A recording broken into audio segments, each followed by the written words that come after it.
Aláròyé máa wí o. Nítorí ọ̀rọ̀ tí kò tó nǹkan, sójà yìí gún ọlọ́pàá kan pa pátápátá.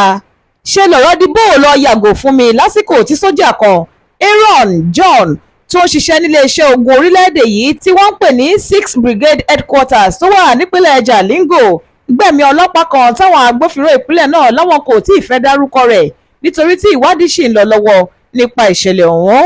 Aláròyé gbọ́ wípé lágbègbè kan tí wọ́n ń pè ní Mayogoyi nílùú Jalingo nípínlẹ̀ Taraba níṣẹ̀lẹ̀ ìbànújẹ́ ọ̀hún ti wáyé o. Lọ́jọ́ Ajé Monday ọjọ́ 4 oṣù yìí, àwọn ará ìlú kò mọ kókó ohun tó da afurasí ọ̀daràn sójà náà àti ọlọ́pàá ọ̀hún pọ̀. Ohun tí wọ́n kàn rí ni wípé sójà náà gun ọlọ́pàá yìí pa pátápátá tó sì sá lọ lẹ́yìn tó hùwà tó lòdì sófin ọ̀hún tán.